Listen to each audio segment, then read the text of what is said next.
Merci également à vous, Robert Mouté-Ambassa, d'avoir accepté notre invitation ce dimanche. De ce côté-ci, nous recevons Franck Hubert Ateba, homme politique. Bonjour et merci d'être avec nous. Bonjour madame, et merci de m'avoir invité. Permettez que je dise bonjour à vos téléspectateurs. C'est la première fois que STV me fait cet honneur et je suis ravi. Voilà. Alors, il y a quelques semaines, je vous aurais peut-être présenté comme un militant du MRC, mais vous avez récemment démissionné alors que se tenait le congrès de ce parti. Peut-on savoir les raisons de votre démission et surtout le moment choisi? Je veux dire, au moment où le MRC tenait son congrès, un moment clé dans la vie politique de ce parti, et vous avez justement choisi de le faire à travers les réseaux sociaux, si je ne m'abuse. Non, je crois que ma démission a été déjà boycottée.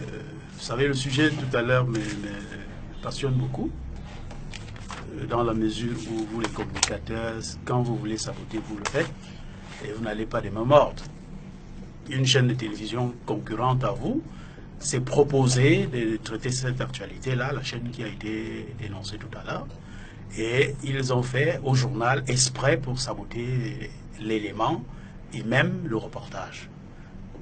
Il ne me restait plus qu'à publier un communiqué sur les réseaux sociaux qui, fort heureusement, a été relayé.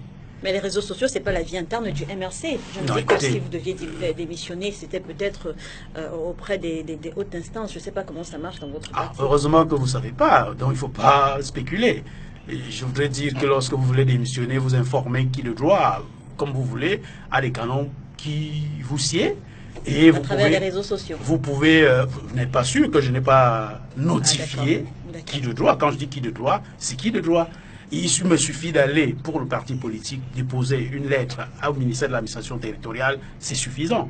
Je voudrais dire que j'ai suffisamment parlé à propos des raisons qui m'ont poussé à me désolidariser de toute activité du mouvement pour la renaissance du Cameroun, que, je voudrais le rappeler, j'ai co-créé pendant que M. Maurice Kamto cela coulait tout doux au gouvernement. Nous travaillions. Je voudrais rappeler aux Camerounais qu'au moment où nous mettons en place le MRC, il était une question de sécurité nationale. Parce qu'il y avait, avant les élections de 2011, deux opinions. Sachant que le parti de mon cher frère Mouté allait faire le hold-up électoral, il y avait ceux qui avaient sollicité une troisième mi-temps à la rue, et ils ont perçu des soutiens et de l'argent pour ça. Je ne vous apprends rien en évoquant les organisations comme Freedom House, qui ont donné de l'argent aux gens. Je peux vous dire, en affirmant la main sur le cœur, que l'Union européenne était prête à financer le soulèvement au Cameroun, avec un certain nombre de chancelleries. Mais par patriotisme, nous avons réussi l'exploit.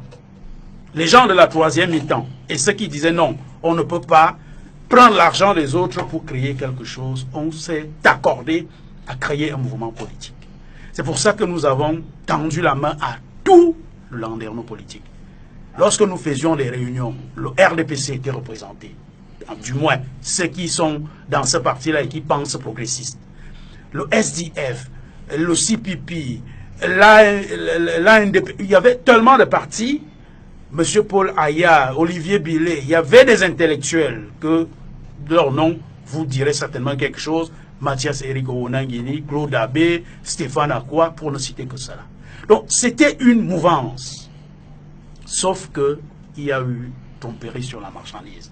Sur deux points au moins. Nous décidons de façon réflexe, d'ailleurs c'est monsieur Fabien Sigana qui propose Maurice Kamto.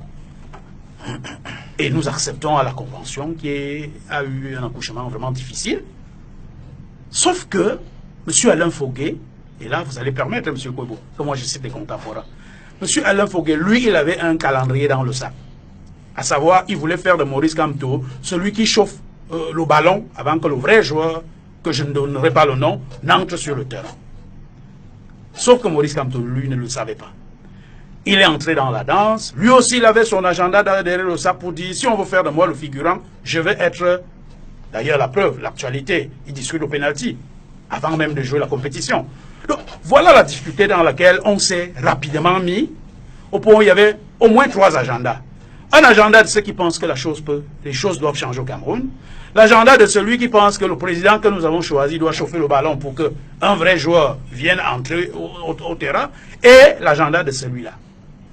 Très vite, après la mort d'un général qui était dans le plan au départ, les choses ont changé. M. Foguet avait donc l'obligation de se mettre à côté de M. Maurice Kamto pour de vrai. Et M. Maurice Kamto, qui prenait la chose très au sérieux, a tout fait d'éliminer tout ce qui pouvait lui accorder, faire concurrence. Je voudrais vous dire pour l'exemple que j'aurais été à l'Assemblée aujourd'hui. Pour les élections législatives de 2013, c'est Maurice Kamto qui combat ma liste, étant secrétaire national dans son propre parti. D'abord, il refuse de me donner l'investiture. Pour que j'ai un dossier déposé, il a fallu que son actuel vice-président, Maître Sim, avocat, falsifie sa signature, imite sa signature pour que j'ai un certificat. C'est grave ce que vous dites. Mais moi, je le dis, je le mets à défi de dire, je cite les noms, je vous dis. Et Maître Sim, c'est un avocat. Ça veut dire que si je dis n'importe quoi, il peut contester.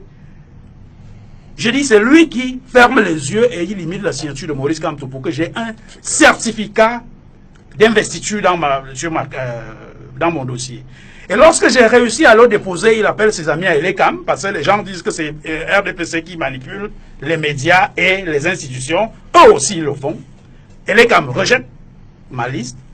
Je vais à la Cour suprême, je fais le recours. Pendant l'audience solennelle, le président de la Cour met mon dossier à délibérer. Parce qu'ils avaient rejeté pour non-respect de l'aspect genre. Sur une liste de 6 noms, il y avait 2 femmes. Je ne sais pas de quel genre on parle. Sauf si on avait vérifié, et là je vais être un peu grossier, vous permettez, si on avait vérifié que les 4 hommes, enfin, que les 2 femmes avaient les couilles.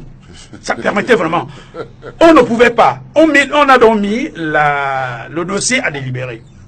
Monsieur Maurice Kamto, ça veut dire qu'à délibérer, on passe à autre chose. Il demande la parole. Il se lève, on lui accorde la parole, le grand professeur et tout. Je remercie la haute cour pour avoir rejeté la liste de mon parti qui n'a pas respecté l'aspect genre, alors que le dossier a délibéré.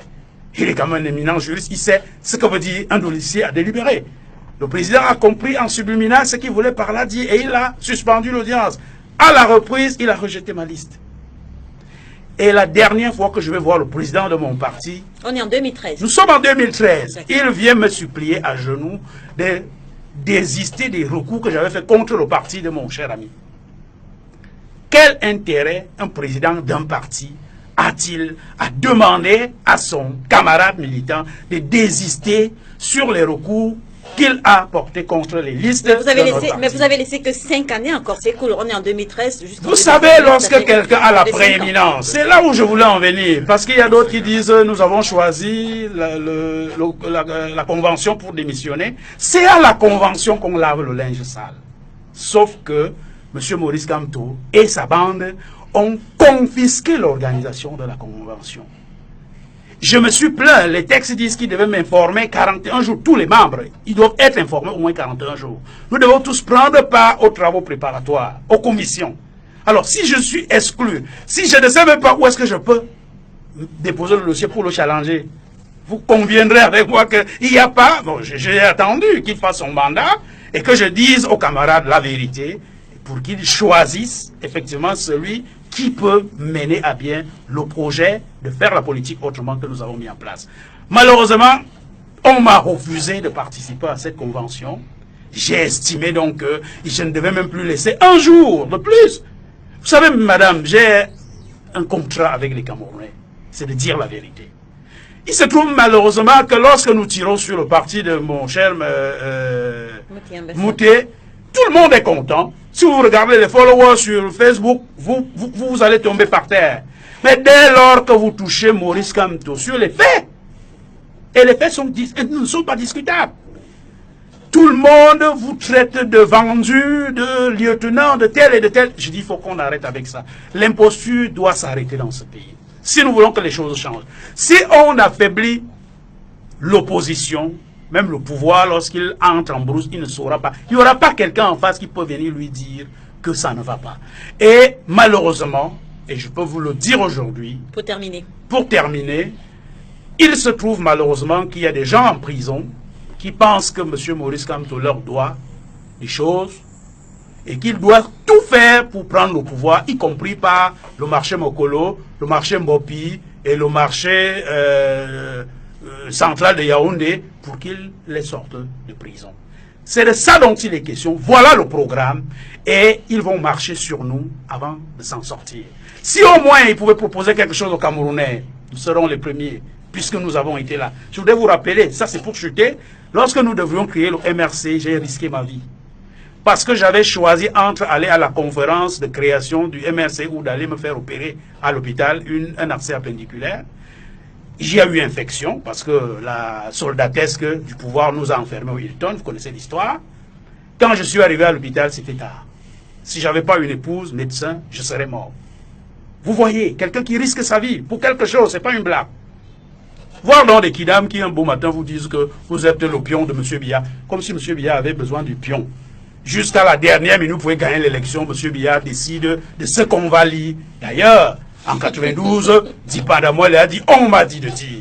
Et il a donc besoin d'avoir des pions. Merci M. Franck Hubert Ateba d'être avec nous ce dimanche. Le dernier panéliste est Xavier Messé, il est journaliste. Bonjour M. Messé. Bonjour Léla. Je vous ai vu écouter avec beaucoup d'attention les propos de M. Franck Hubert Ateba. Oui. Peut-être un petit commentaire avant votre question d'entrée. Ben,